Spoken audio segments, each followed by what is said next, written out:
Selamat datang di dalam dunia pembelajaran mekanika teknik. Selanjutnya, kita akan belajar mengenai momen inersia.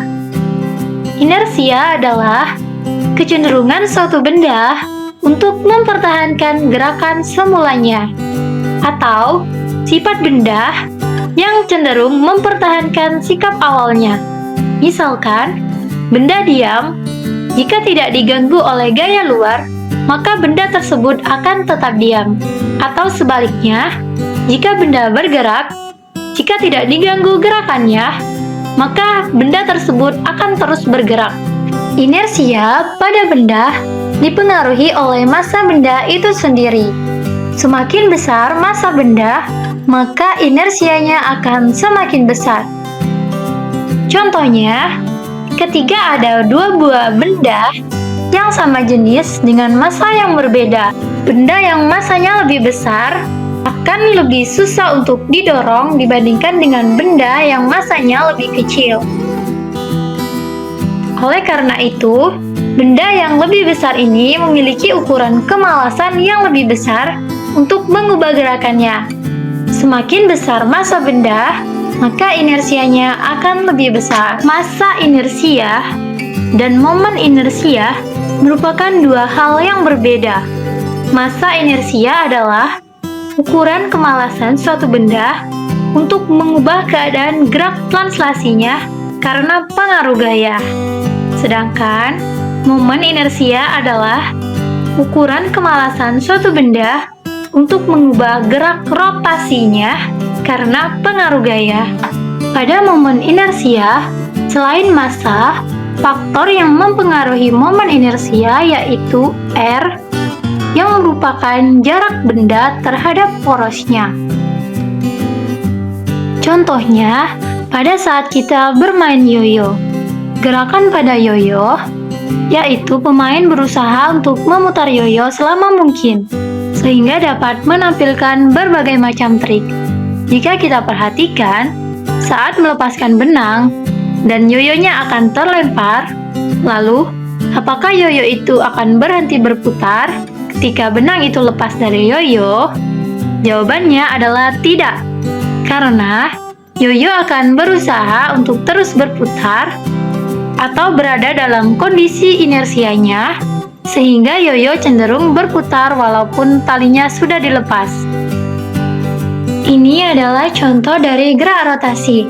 Andaikan tidak terdapat udara, sehingga tidak terjadi gesekan antara udara dan perputaran yoyo, maka yoyo ini akan terus bergerak dan tidak akan berhenti berputar. Persamaan untuk momen inersia yaitu I sama dengan M dikali R kuadrat.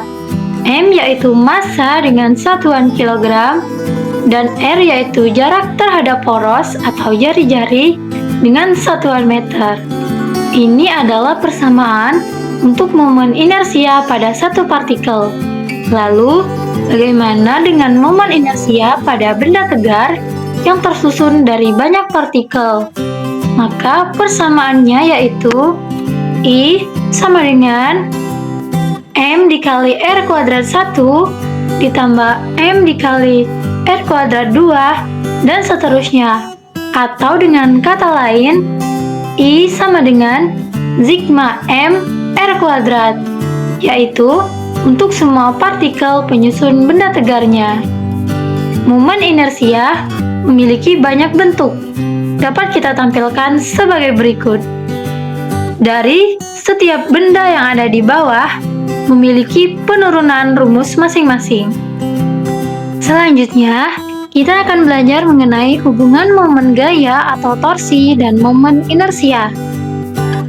Perlu kita ingat bahwa torsi yang dilambangkan dengan tau persamaannya yaitu F dikali R.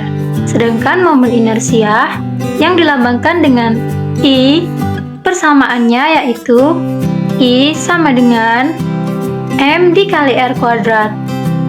Torsi adalah gaya yang bekerja pada benda yang berputar, sedangkan momen inersia adalah ukuran kesulitan untuk memutar atau menghentikan putaran suatu benda. Untuk lebih jelasnya, Kita lihat contoh saat kita membuka pintu. Pada torsi, konsepnya semakin besar torsi, maka semakin mudah pintu untuk terbuka. Sedangkan semakin besar momen inersia, maka semakin sulit untuk pintu bergerak atau terbuka. Dari kedua konsep ini diperoleh bahwa antara momen gaya dan momen inersia berbanding terbalik, sehingga persamaannya yaitu alfa sesuai dengan hukum Newton 2 tentang gerak rotasi sama dengan tau per I, atau bisa juga kita turunkan rumusnya menjadi sigma tau sama dengan I, yaitu momen inersia dikalikan dengan alfa. Alfa di sini merupakan percepatan sudut dengan satuan radian per sekon kuadrat. Terima kasih telah menyaksikan video ini. Semoga bermanfaat dan sampai jumpa di video pembelajaran mekanika teknik selanjutnya.